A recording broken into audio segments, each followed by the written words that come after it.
물론 큰 의미를 가지고 하는 말은 아니겠습니다만 세상 사람들이 종종 하는 말이 있지요. 인생 뭐 있어. 물론 넋두리로 한 말이겠습니다만 우리 인생을 이처럼 가볍게 표현한 말이 또 있을까? 정말 우리의 인생은 그런 것일까? 인생 뭐 있어? 이렇게 말할 만큼 우리의 인생은 진실로 그런 것일까? 또 그렇게 살아도 되는 것일까? 그러나 주님은 우리의 인생을 매우 진지하게 가르쳐 주시지요. 만일 우리의 인생이 그 정도의 것이라고 한다면 주님이 이 세상에 오실 이유가 뭐 있겠어요? 인생 뭐 있어? 이 정도의 인생이라면 하나님이신 그분께서 이 땅에 우리와 같은 피와 살을 가진 몸을 가지고 이 땅에 오실 이유가 뭐가 있을까? 더군다나 십자가에 달리실 이유는 더더욱 없으시겠지요. 그렇습니다.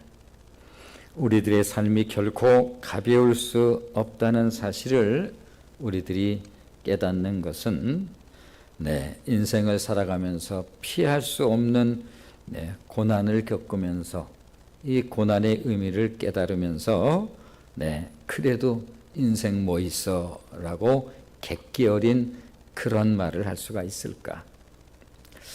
그 누가 고난을 회피할 수 있을 것이며 또 비껴갈 수 있을 것인가? 오늘은 주님이 들려주시는 고난의 의미를 들어보는 시간입니다. 오늘의 말씀은 이렇게 시작되지요. 자, 18절 말씀을 한번 이제 같이 읽어보시면 같이 읽겠습니다. 시작. 생각하건대 현재의 고난은 장차 우리에게 나타날 영광과 좋게 비교할 수 없도다. 중요한 단어 하나는 고난이고 하나는 영광인데 이 고난과 영광은 서로 상반되는 그러한 단어입니다. 그런데 고난을 일컬어서는 현재의 고난이라고 말하고 또 영광에 대해서는 장차에 나타날 영광이다 이렇게 들려주고 있습니다. 그렇습니다. 고난 없는 인생이 어디 있겠습니까? 우리는 종종 타고나기를 애고적이라 이기적이라 가끔 들려주는 말이기도 합니다만 나의 감기가 다른 사람의 암보다 더 중요하게 느끼며 살아가는 것이 우리 일진데 그러므로 나에게는 왜 고난이 있을까? 마치 다른 사람에겐 고난이 없고 오직 나에게만 있는 것 같은 느낌을 받으면서 살아갑니다만 아니 고난 없는 인생이 어디 있다는 말입니까? 그러나 고난은 인간에게만 있는 것은 아니라고 오늘 들려줘요. 고난은 인간에게만 있는 건 아니에요. 모든 피조물에게도 고통이 있답니다. 자, 한번 들어보실까요? 22절 말씀을 같이 읽겠습니다. 22절 같이 읽습니다. 시작. 피조물이 다 이제까지 함께 탄식하며 함께 고통을 겪고 있는 것을 우리가 아느니라. 그렇습니다. 겉으로 보면 그저 아름답기만 할 것 같은 자연도 가을이면 그야말로 현란한 색깔을 아니 누가 저 아름다운 색깔을 다 만들 수 있을까? 봄이 되면 그야말로 기가 막히게 아름다운 그 수많은 꽃들이 피어날 때 저 아름다운 꽃들, 저 기긴 묘묘한 색은 도대체 누가 만들며 저 아름다운 꽃을 일거에 같이 피워낼 수 있는 분은 과연 누굴까? 그렇습니다. 겉으로 보면 그저 아름답게만 할 것 같은 자연도 그 내면을 성찰해 보면 탄식과 신음으로 가득 차 있음을 발견하게 되어진다라는 것입니다. 끊임없는 지진, 사막화되고 황폐해지는 땅, 이상기온으로 인한 폭설과 홍수, 성경은 이 모든 것이 인간의 타락과 범죄로부터 오는 결과라고 증언하죠. 피조물까지 그렇게 되어버렸다. 오늘 본문은 이와 같은 피조물의 상태를 일컬어서 이렇게 들려줍니다. 자, 20절로 22절 같이 읽겠습니다. 20절로 22절 같이 읽습니다. 시작. 피조물이 허무한데 굴복하는 것은 자기 뜻이 아니요 오직 굴복하게 하시는 이로 말미암음이라. 그 바라는 것은 피조물도 썩어짐의 종노릇한 데서 해방되어 하나님의 자녀들의 영광의 자유에 이르는 것이니라. 피조물이 다 이제까지 함께 탄식하며 함께 고통을 겪고 있는 것을 우리가 아느니라. 피조물의 상태를 묘사하는 단어를 보면 허무, 썩어짐, 종노릇, 탄식, 고통 이런 단어들로 묘사되고 있습니다. 이처럼 얼핏 자연을 보면 아름다운 듯 합니다만 그 내면의 실상은 그렇지 못하다는 거예요. 일본의 저명한 신학자 우찌무라 간조가 들려주는 로마서 8장 연구 내용의 일부를 소개해 드리면, 여름 숲은 결코 에덴 동산이 아니다. 아름다운 연못을 아는가? 아름다운 연못 속을 아는가? 기성장어가 있으면 다른 어류들은 복부에 구멍이 뚫리고 피를 빨리우고 쓰러진다. 고양이가 쥐를 희롱하는 모습이나 쪽제비가 닭을 습격하는 모습은 상상 이상으로 잔인하다. 꽃피는 벚나무는 아름답지만 그 잎새를 갉아먹는 벌레는 보기에도 소름 끼치고 별을 말라 죽게 하는 비류는 이루다 셀 수가 없다. 실로 귀를 땅에다 대고 들어보라. 자연의 신음소리가 들리지 아니하는가. 인자여 나를 빨리 구원하라. 너와 함께 하나님의 아들의 영광스러움에 들어가기를 원하노라.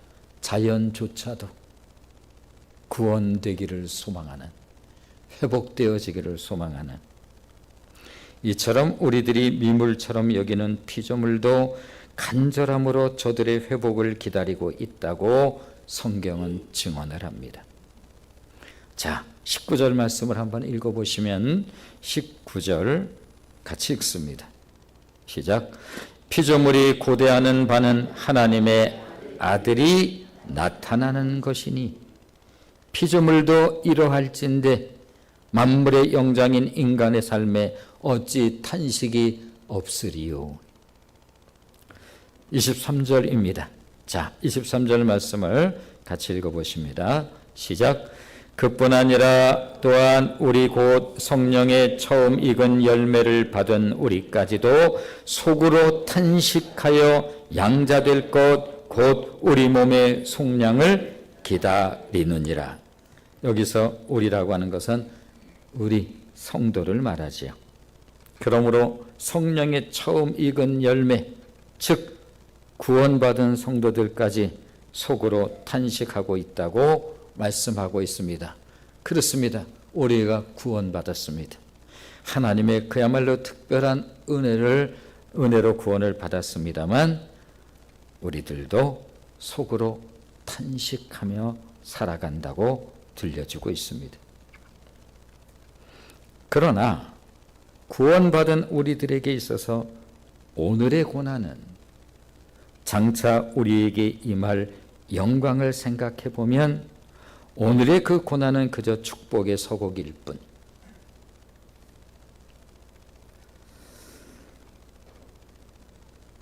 우리들에게 하나님께서 이와 같은 은혜를 베풀어 주셔서 이 땅을 살아가는 동안 우리가 탄식하며 고난 가운데 살아간다 할지라도 오늘의 그 고난은 앞으로 우리에게 다가올 영광을 생각해 보면 비교할 수 없는 그저 축복의 서곡일 뿐이라고 들려주고 있습니다. 이제 출애굽에서 광야를 지내는 이스라엘이 이제 12명의 정탐꾼을 가나안 땅에 보내지요. 가나안 땅에서 정탐하고 돌아온 정탐꾼들은 가나안에서 가져온 열매들을 보여줍니다. 광야, 사막에서만 살아왔던 그들의 눈에 그 가나안으로부터 가져온 열매는 가히 설명할 수 없는 그 놀라운, 나는 주먹만한 포도 송이를 본 적이 없다.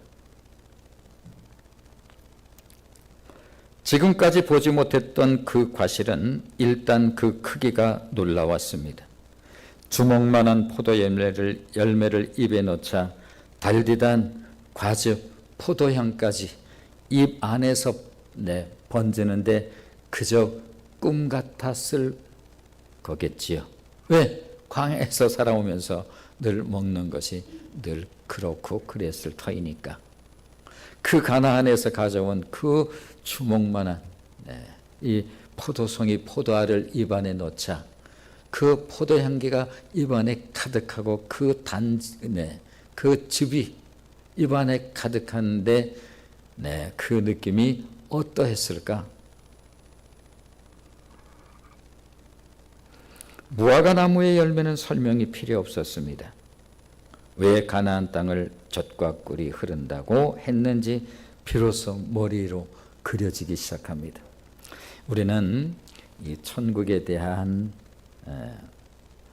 이야기를 한다 할지라도 사실은 그닥 그것이 우리 마음속에 크게 그려지진 않아요. 이스라엘 백성이 광야를 지나면서 하나님께서 이스라엘 백성을 가나안 땅으로 인도한다 하시면서 그 가나안 땅을 일컬어서 젖과 꿀이 흐르는 땅이라고 말했을 때 그 말이 무슨 말인지 뭘 마음에 크게 다가왔겠어요? 그런데 정탐꾼이 거기에 그 과실을 가지고 왔는데 그 과실의 전북에서 과실의 일부를 가져왔겠죠. 그 포도는 이렇더라. 이 포도송이가 이게 기가 막혀요. 보기에도 그런데 입에 넣었더니 포도향과 더불어서 그 달디단 즙이 입안에 퍼지는데 이건 꿈인지 뭔지. 거기 무화과나무 열매를 갖다 입에 넣는데 그 무화과나무 열매도 우리가 보는 열매 정도가 아니라 그 크기가 말도 못하게 커요. 입에 넣는데 그 단맛이 세상에 이런 것도 있구나. 가나안 땅을 젖과 꿀이 흐르는 땅이라고 한 그 말의 의미가 그냥 느껴지는 거죠.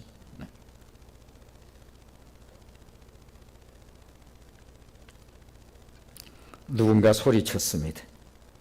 이걸 매일 먹는다 말이지. 그럼 이건 맛보기에 불과하다니까 그저 일부만 가져왔어. 그 열매들은 그저 축복의 서곡에 불과했습니다. 그런데 한 가지 궁금한 게 있습니다. 우리들이 성령에 처음 익은 열매라면서요. 그런 우리들에게 고난이 있는 이유가 뭐죠? 도대체.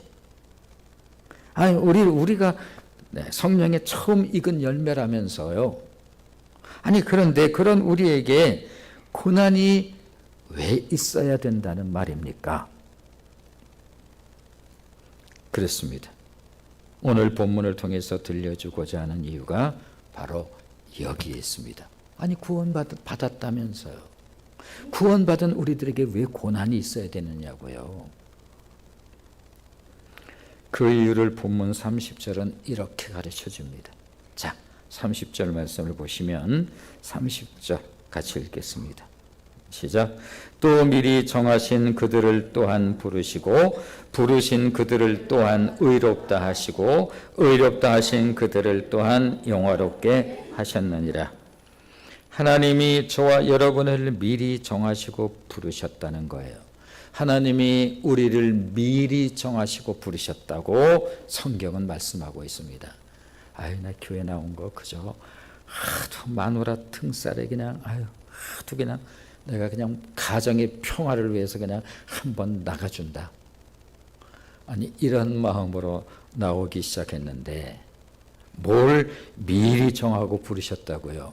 네, 내가 그렇게 나왔다 할지라도 하나님께서는 우리를 미리 정하시고 우리를 부르시고 그렇게 나오는 거예요. 다양한 방식으로 나오죠. 네. 부르신 우리를 의롭다고 하셨습니다. 의롭다한 우리를 향한 마지막 약속이 있는데 우리를 영화롭게 하시겠다는 거예요. 참 놀랍지요? 하나님께서 우리를 영화롭게 하시겠다고 약속하시면 우리는 영화롭게 되는 거예요. 왜 그럴까요? 단 한 번도 하나님의 약속이 허투루 된 적이 단 한 번도 없고 우리 하나님은 약속하시면 분명하고 정확하게 지키시는 분이기에 하나님께서 우리를 영화롭게 하시겠다. 우리 마지막 인생이 끝나는 그때에 젖과 꿀이 흐르는 땅이라고 100번 말해도 그게 뭐 이렇게 들려요. 그러나 거기에서 가져온 포도송이를 입안에 넣으면서 그 기막힌 단즙을 느끼면서 정말 젖과 꿀이 흐르는 땅이다 느낀 것처럼 하나님께서 우리에게 조금씩 그 영화로움을 하나님께서 알게 하시죠. 그 영광의 나라. 네.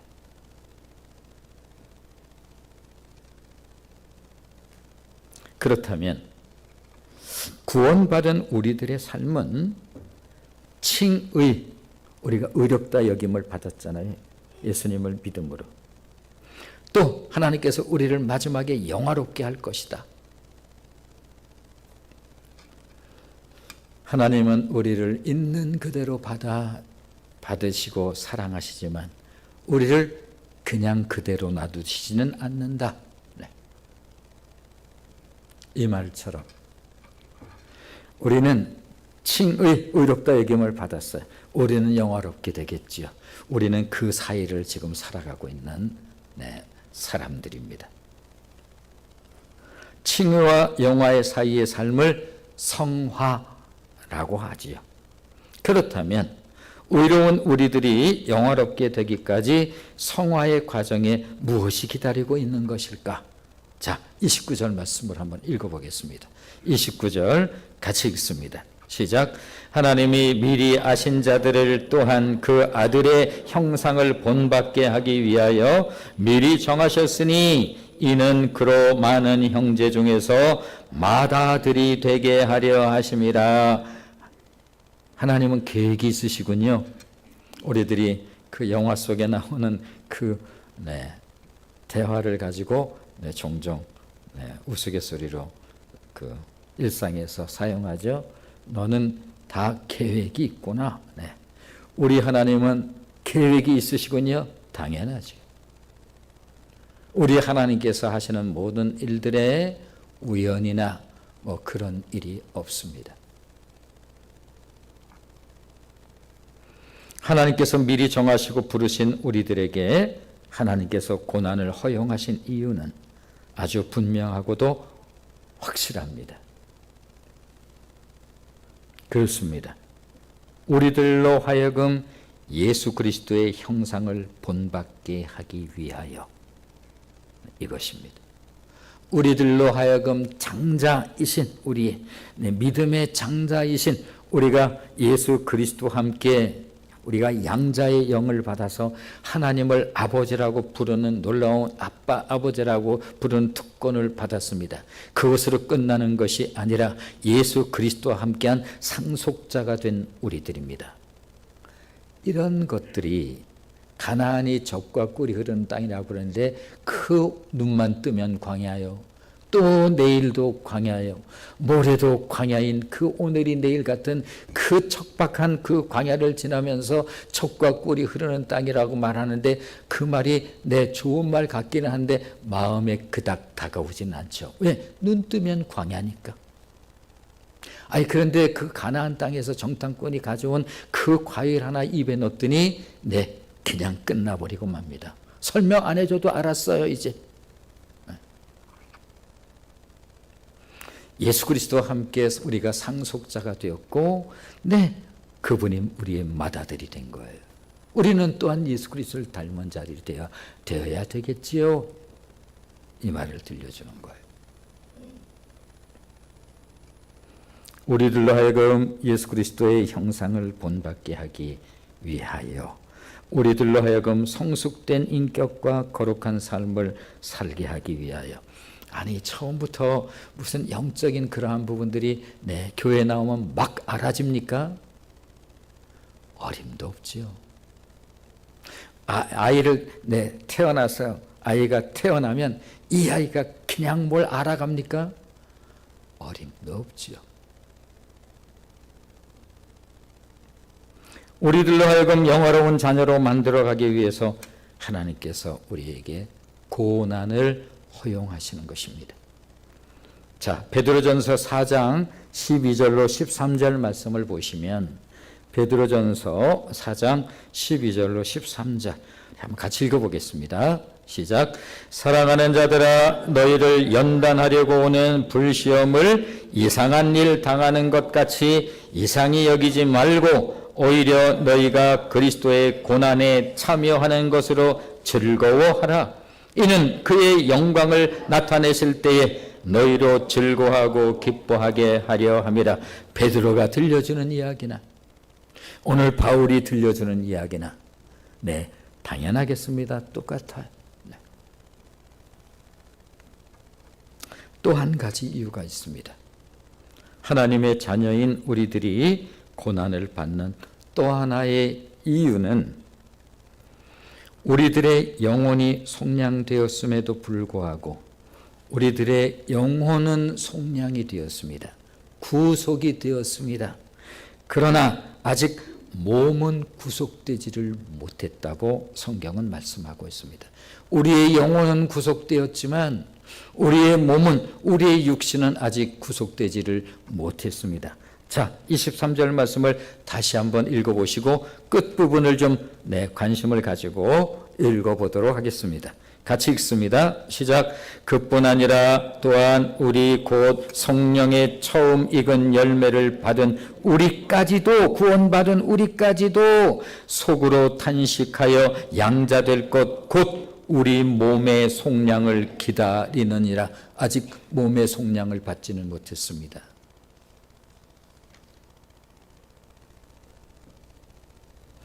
그렇습니다. 우리들의 영혼은 구원받았음에도 불구하고 우리의 몸은 아직 시간과 공간의 제한을 받기 때문이지요. 우리들은 아직 몸의 속량을 받지 않았기에 그로 인해서 육신의 욕망과 싸우고 있지 않습니까? 매일 싸우잖아요. 우리가 구원받았음에도 불구하고, 우리가 구속받았음에도 불구하고 우리는 왜 날마다 육신의 소욕과 싸우는 것일까? 로마서 7장에 있는 그것처럼 성경은 이렇게 들려줘요.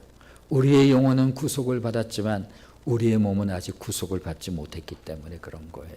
그런 이유로 육신의 욕망과 매일 싸워야 될 뿐만 아니라 우리들의 연약함으로 인해서 질병에 의한 고통을 받기도 하지요. 이 세상을 살아가면서 우리는 무수한 질병으로부터 자유롭지를 못하답니다. 오늘 새벽에도 여기 이게 통증이 있어가지고 새벽에 깼어요. 이게 또 쉽게 잠이 이루어지지 않죠. 잠을 좀 자고 싶은 마음은 있지만 거실로 나가서 성경 말씀을 이렇게 놓고 또 바꾸고 정리하고,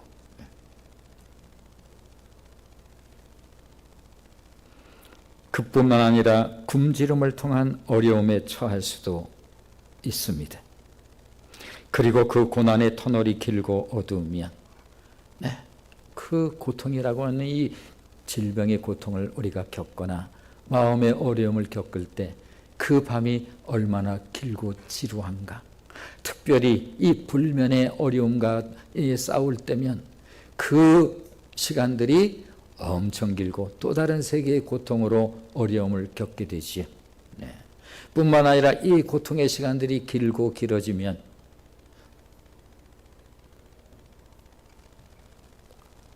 우리 안에서 이런 탄식을 하기도 합니다. 도대체 하나님은 어디 계신 것입니까? Hidden God, 숨어 계신 하나님. 하나님 도대체 어디에 숨어 계신다는 말입니까? 그러나 오해하지 마십시오. 하나님은 언제나 얼마든지 우리를 도와주실 수 있는 분이십니다. 그럼에도 종종 마치 숨어 계신 것처럼 느껴질 때가 있지요. 왜 그럴까? 나는 너무 고통스러운데. 우리 하나님은 이 고통당하는 나를 모른다는 말인가? 왜 하나님께서는 숨어 계신 듯 하시는 것일까? 바로 그 시간을 통해서 우리들이 성숙해지기 때문에 하나님은 고통 가운데 있는 우리를 지켜보고 계신 것입니다. 그 시간을 통해서 우리가 영적 이런 얘기할 때 아니 예배당에 들어온다고 그런 것이 알아지나요? 그런 것이 느껴지나요? 그런 지각이 생기나요? 그렇지 않죠. 이런 시간들을 통해서 어린아이가 넘어지고 또 일어나고 넘어지고 또 일어나면서 종래는 막 달리면서 그러는 것처럼 제 성경 뒤에는 미우라 아야코가 한 말이 이렇게 마지막 장에 있습니다. 미우라 아야코 삼포능자 빙점을 쓴 여류 소설가. 일본 그녀는 대단한 믿음을 가지고 있었던 사람입니다.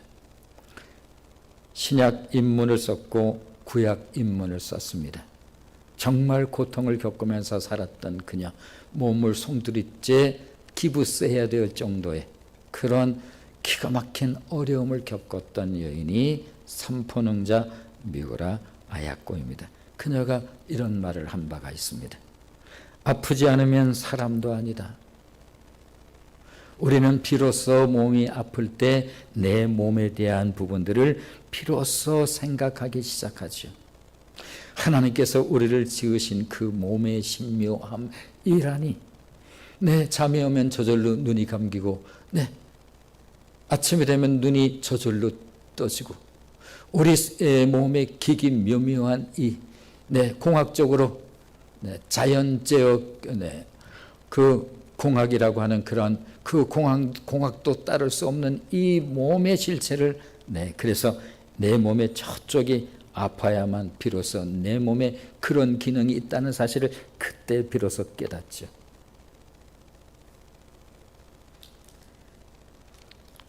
그녀는 이렇게 말합니다. 아프지 않으면 사람도 아니다.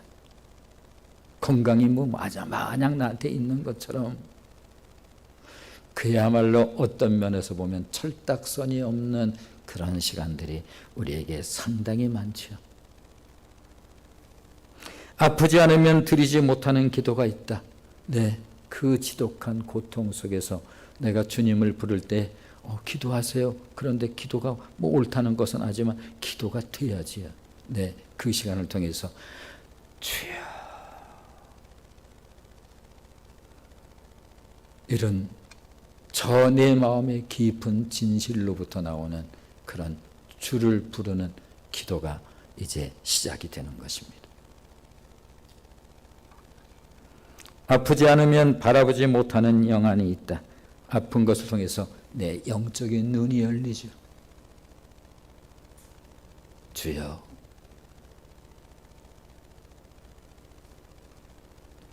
아프지 않으면 볼 수 없는 성소가 있다.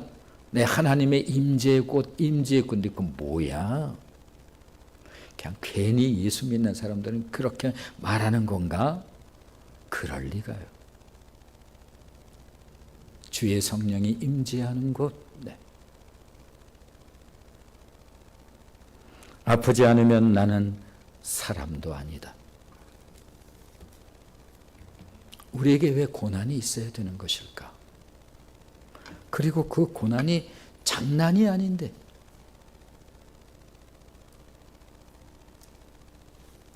바로 그 시간을 통해 우리들이 성숙해지기 때문에, 다시 말해서 예수 그리스도를 닮아가는 시간이기에 하나님은 고통 가운데 있는 우리를 안타까운 마음으로 지켜보고 계시는 거지요.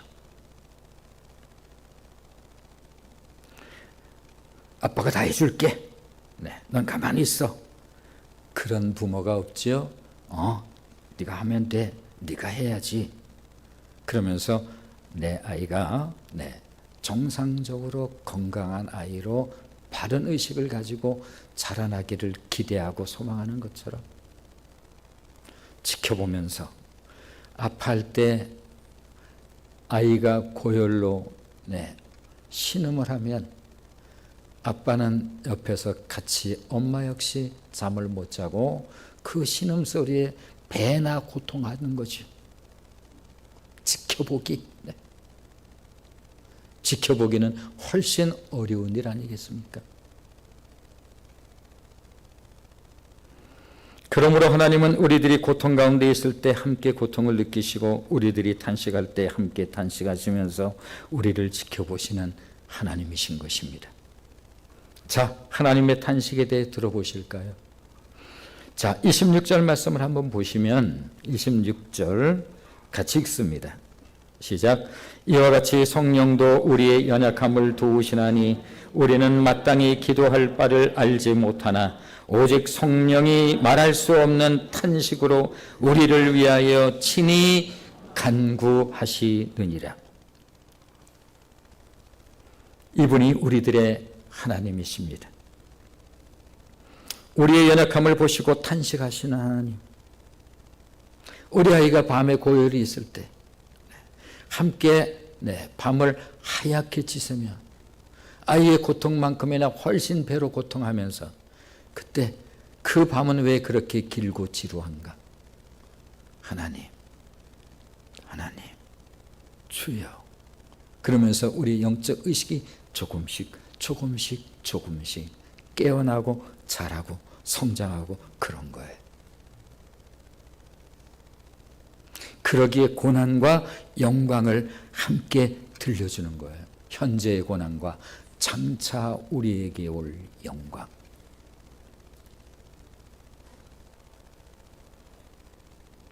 그렇다면 어떻게 우리를 도우시는 것일까? 자, 27절 말씀을 보시면 27절 같이 읽겠습니다. 시작. 마음을 살피시는 이가 성령의 생각을 아시나니 이는 성령이 하나님의 뜻대로 성도를 위하여 간구하심이니라.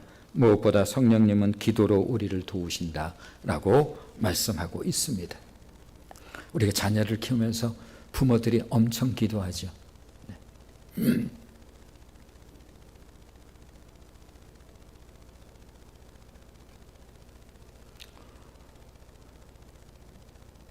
신앙을 가지면서 첫 번째로 기도하는 기도의 제목이 뭡니까? 라고 묻는다고 한다면 바로 자녀를 위한 기도예요. 성장할 때 그 때때에 언제든 자유로울 때가 없지요. 어느 때면 또 학교에 들어가는 그런 문제로 수 없는 삶이 바로 평생 기도의 제목이기 때문에 늘 자녀를 위해서 기도합니다. 우리들은 연약하기에 인생의 위기를 만나면 당황할 뿐 아니라 무슨 기도를 어떻게 해야 할지 모르는 그런 존재들이에요. 평상시에도 무엇이 정말 하나님이 원하시는 뜻인지 몰라 그저 눈앞의 욕심에 따라 기도하는 것이 우리들이잖아요. 그렇습니다. 당장 좋은 것이 꼭 좋은 것은 아님에도 불구하고 우리는 당장 좋은 것 가지고 우리는 기도하는 것이 우리들의 기도예요.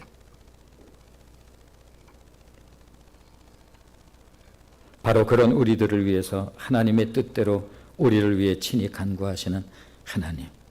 그렇습니다. 하나님은 나에게 진실로 무엇이 필요한지를 알고 계시는 분이에요.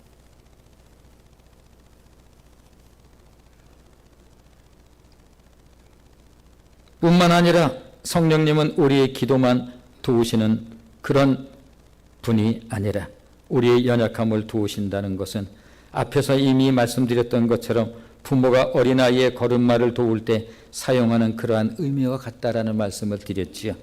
우리 인생의 무거운 짐을 담당해 주시는 의미가 또한 그 안에 들어있어서 그러므로 보혜사 성령님이란 내 곁에서 나를 도와주시는 분이신데 짐을 없애주는 것이 아니라 그 짐을 통해서 성숙한 자녀가 될 수 있도록 그 짐을 사용하시는 분. 조금 전에 말씀드렸어요. 아이, 그건 네가 하는 거야. 조금 잘하면. 그 네가 할 수 있어.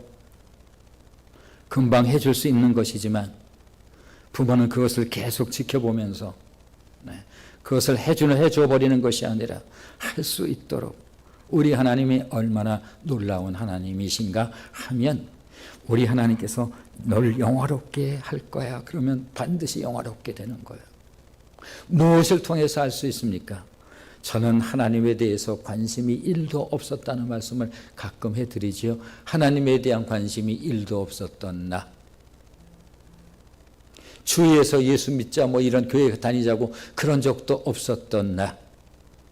내가 살고 있었던 동네 이곳저곳에 분명 교회가 있었을 터이지만 나는 어디에 교회가 있었는지 기억조차 나지 않는 것은 내가 그 하나님에 대해서 관심이 전혀 없었던 사람임에 틀림이 없었던 나에게 하나님께서 들어오시죠. 그리고 그 하나님께서 종래 나를 여기까지 만드시는 하나님이세요. 놀랍죠? 그런 나를 여기까지 만드신, 그리고 이것을 30년 동안 할 수 있도록, 이 시간 동안 어려움이 많이 있었겠죠? 말하면 뭐해요?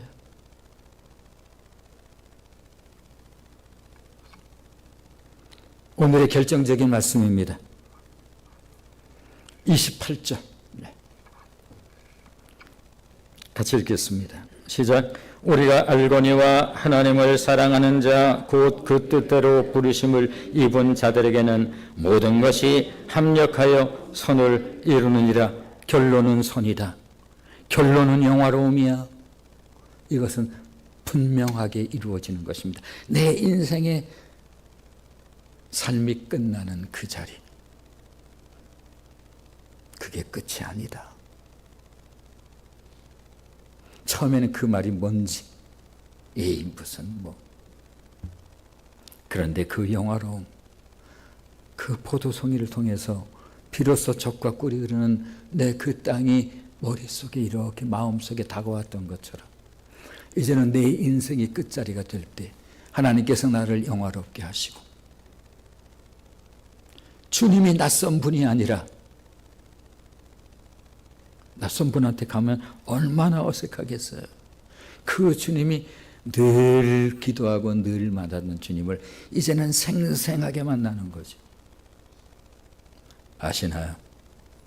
이 놀라운 은혜를 하나님이 말씀하시는 것은 정확히 이루어지는 거예요. 말씀하신 것처럼 하나님에 대해서 관심이 1도 없었던 나, 동네 예배당이 분명히 있었을 터이지만 기억조차 나지 않아요. 하나님에 대해 관심이 그만큼 없었어요. 그러나 하나님은 나한테 관심이 있었죠. 하나님은 미리 나를 정하셨죠. 그리고 하나님께서 나를 부르셨죠. 하나님께서 나를 의롭다 하셨죠. 우리 하나님께서 너를 영화롭게 하리라. 현재의 고난, 장차 너에게 임할 영광과 죽기 비교할 수 없도다. 이와 같은 은혜가, 그리고 결론이에요. 우리가 알거니와 하나님을 사랑하는 자 누구겠어요? 우리들. 곧 그 뜻대로 부르심을 입은 자들 누구겠어요? 우리들. 오늘의 고난, 오늘의 어려움, 이 모든 것이 집조되어서 우리 하나님께서 결국은 선으로 만드시는 분이 우리의 하나님이십니다. 그와 같은 하나님의 은혜가 저와 여러분의 삶에 있기를 주님의 이름으로 축원을 드립니다. 아멘. 기도하겠습니다. 자비로우신